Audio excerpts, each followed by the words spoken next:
ശബരിമല മകരവിളക്ക് മഹോത്സവത്തിന് അയ്യപ്പ വിഗ്രഹത്തിൽ ചാർത്താനുള്ള തിരുവാഭരണം വഹിച്ചുകൊണ്ടുള്ള ഘോഷയാത്ര പന്തളം കൊട്ടാരത്തിൽ നിന്ന് ഇന്ന് പുറപ്പെടും. 7 മണിയോടെ കൊട്ടാരത്തിലെ അംഗങ്ങൾ തിരുവാഭരണ പേടകങ്ങൾ വാഹകരുടെ ശിരസിൽ വെച്ചുകൊടുക്കും.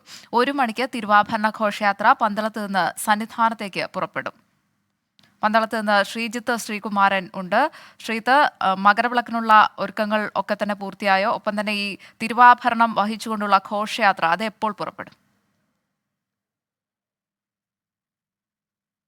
ഗോപിക നേരത്തെ സൂചിപ്പിച്ചതുപോലെ 7 മണിക്ക് തന്നെ ആ തിരുവാഭരണ പേടകം കൈമാറും. അതൊരു ചടങ്ങ് മാത്രമാണ്. അതിൽ ഏറ്റവും എടുത്തു പറയേണ്ടത്, നമ്മളിപ്പോൾ നിൽക്കുന്നത് പന്തളം വലിയ കോയിക്കൽ ശ്രീ ധർമ്മശാസ്ത്ര ക്ഷേത്രത്തിലാണ്.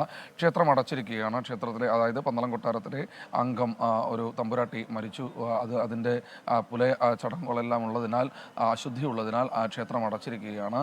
അതുകൊണ്ട് തന്നെ മറ്റു ചടങ്ങുകളൊന്നും തന്നെ ഇല്ല. ഈ അശുദ്ധി ഇല്ലാത്ത, അത്തരത്തിൽ ഇല്ലാത്ത അച്ഛൻ താവഴിയിലെ അംഗങ്ങൾ വന്ന് ഇവിടേക്ക് ഈ പേടകം പുണ്യാഹം തളിച്ച് കൈമാറുന്ന ഒരു ചടങ്ങ് മാത്രമാണുള്ളത്.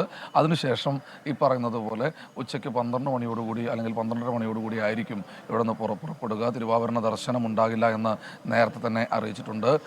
കുളനട ദേവീ ക്ഷേത്രത്തിലായിരിക്കും ആദ്യ ദർശനം നടക്കുക, ദർശനത്തിനുള്ള അവസരം നടക്കുക.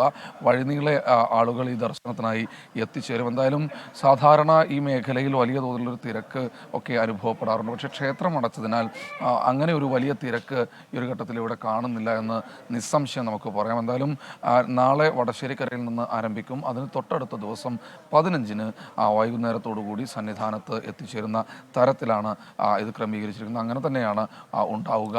എന്തായാലും പന്തളത്ത് നിന്ന് ശ്രീജിത്ത് ശ്രീകുമാരനാണ് വിശദാംശങ്ങൾ നൽകിയത്.